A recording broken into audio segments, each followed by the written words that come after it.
حضرت ابو بکر صدیق رضی اللہ تعالیٰ عنہ اتنے بڑا نام رکھتے تھے. اب انہوں نے جب کلمہ پڑھا نا تو ان کے جو دوست تاجر تھے نا، بڑے بڑے لوگ، انہوں نے اونٹ رکھے ہوں، ان کے دروازے بھی اونچے ہی ہوتے ہیں، تو اونچے دروازوں سے اونچے لوگ ہی آتے ہیں. اونچے اونچے لوگ ان کے دوست تھے. کون؟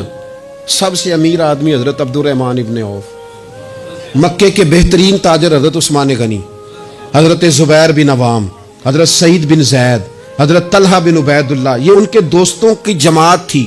یہ سارے اکٹھے ہو کے نا تو تصدیق کرنے گئے. جا کے کہنے لگے ابو بکر آپ نے کلمہ پڑھ لیا سنا ہے؟ آپ فرمانے لگے سادہ تو نہیں نا اس سوال کا جواب، یہ کوئی عام کسی کا ذکر تو نہیں نا کہ میں فٹافٹ کر دوں، ذرا بیٹھ جاؤ. یہ بات میرے دل آمنا کے لال کی باتیں کرے، ذرا بیٹھو نا، تسلی سے بیٹھو. بیٹھ گئے. حضرت صدیق اکبر نے بات شروع کی. انہوں نے نا کلام شروع کیا تو اس میں والہانہ پن اتنا تھا، پیار اتنا تھا. انہوں نے حضور کا تذکرہ یوں کیا، کبھی اخلاق کی بات، کبھی کردار کی بات، کبھی تعلیم کی سچائی کی بات، کبھی زبان کی صداقت کی بات، کبھی لفظوں کی رانائی کی بات، کبھی نبی پاک نے جو حقوق بتائے ان کا ذکر. اس انداز میں حضور کا ذکر کیا کہ وہ جو تصدیق کرنے آئے تھے نا کہ آپ نے کلمہ پڑھا ہے کہ نہیں پڑھا، وہ سارے بھی کلمہ پڑھ کے مسلمان ہو گئے.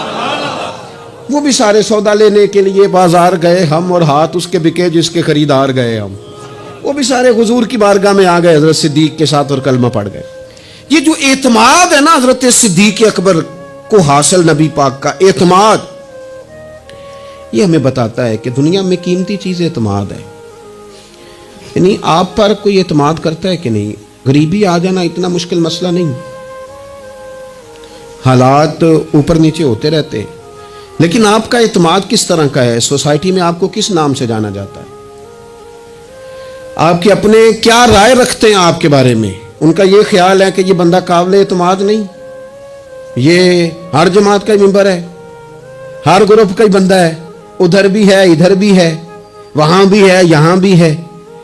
تو آپ اگر با اعتماد نہیں تو پھر کچھ بھی نہیں، اور اگر آپ کا اعتماد ہے تو پھر بڑا مزیدار ہوتا ہے وہ آدمی جو غریبی میں بھی ساتھ ہو، امیری میں بھی ساتھ ہو، شہرت میں بھی ساتھ ہو، گمنامی میں بھی ساتھ ہو. وہ بڑا کمال شخص ہوتا ہے. وہ ایک درویش کہا کرتے تھے حضرت صدیق اکبر کا کمال یہ ہے کہ انہوں نے یاری تو مکے میں لگائی تھی، یاری لائی سانے مکے چ تے جوان کرائی سانے بدر چ تے نال نبھائی نے قبر چ. ایک ایسی عجیب دوستی ہے، قبر تک ساتھ. کیا مقدر ہے صدیق و فاروق کے جن کے گھر رحمتوں کے خزینے میں. حضرت ابو بکر صدیق پر اعتماد کیا گیا، پیار کیا گیا، حضور نے ان کو نوازا.